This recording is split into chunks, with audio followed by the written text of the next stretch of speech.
Get some answers. Joining me now is the #2 top Democrat in the House, Congressman Steny Hoyer of Maryland. Congressman, it's great to see you. Thanks so much for coming in.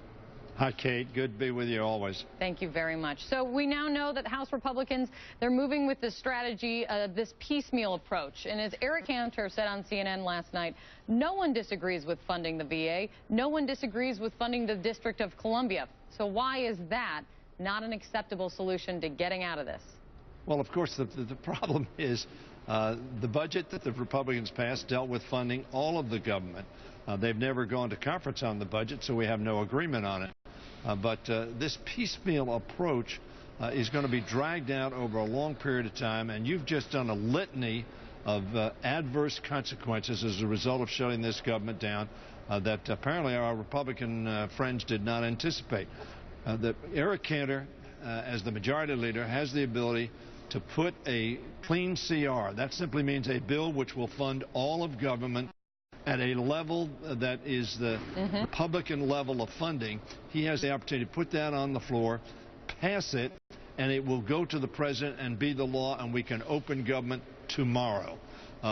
So that we believe that this piecemeal, dragged out, item by item approach is so inefficient and so undermining of the operations of government, the growth of our economy, our national security, all of that litany you just set forth. 57,000 Head Start children shut out of Head Start, kids who can't get into cancer treatment, women, infants, and children who can't get nutritional programs. That makes no sense. So, Congressman, let me ask you about that clean CR, that clean funding bill that you're looking for, that approach. We are seeing some cracks within the Republican Party. Chris talked to Michael Grimm earlier in the show. We've heard this from Peter King. They're not happy with how the Republicans, House Republicans, are approaching this shutdown. Have you been reaching out to them?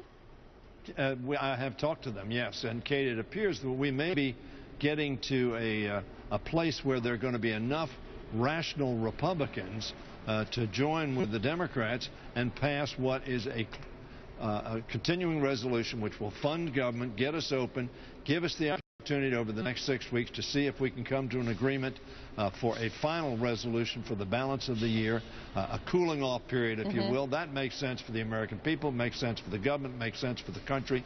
You know, our Republican colleagues for so long said if it doesn't include a health care repeal or delay, we won't vote for it. Well, what are they doing today? And yesterday they offered bills which had nothing to do with health care, because finally they've come to grips with the fact that the responsible action to take is to pass legislation which will fund government. But they ought not to do it in a piecemeal fashion. They ought to get it done, and then we go to the negotiating table and see if we can reach a final agreement. If it doesn't get done, the country's going to be looking at a dual crisis of not only the shutdown, but also the debt ceiling. Would you support combining those two to try to get it all fixed in one package? If you're asking me, would I vote for a clean continuing resolution to keep government funding and raising the debt limit that is clean, the answer to that is absolutely yes. But combining them at this point, do you think it helps getting past all of this? Because we're facing a catastrophe, is what economic analysts say, if we do not raise the debt ceiling. Do you think that the House and the Senate, I guess, needs that kind of brutal deadline in order for anyone to start negotiating? Kate, I can speak for the Democrats. If such a bill were on the floor, Democrats would vote for it. In other words, when we talk about clean, we simply mean that there aren't other issues of political difference put on a bill. But if you had an appropriating bill for the short-term spending gap, keep government open, keep government serving the American people, and attached to that was an increase in the national debt limit so we didn't have a crisis this coming October 17th of the ability of the United States of America to pay its debts, then yes, absolutely, I think Democrats would vote for that in overwhelming numbers, hopefully joined by Republicans. That would be a responsible way to go. It would give confidence to the marketplace, and it would give confidence to those who deal with us overseas that America can, in fact, run its business on a reasonable basis. So then let me ask you this, Congressman. I'm hearing this quite often. Where is the president in this? Because we know from past fights, and I was up there on Capitol Hill covering the last debt ceiling fight, right there chasing you down the hall. Right. We know from the past fights that making speeches does not make a deal. Sitting down at a negotiating table and really trying to reach compromise, that makes a deal. And what we're seeing now are a lot of speeches. Well, you know, there was a headline which I loved. I think it was yesterday. I forget which publication was. And essentially what it said was the president can't reach out an open hand to the Republicans' clenched fists. The Republicans' response has been my way or the highway. That's not a way you can negotiate. In my view, the president put on the table, frankly, just a few months ago, a balanced budget deal, which he really reached after discussing with a number of Republican U.S. senators that adopted some of their premises, adopted some of our premises.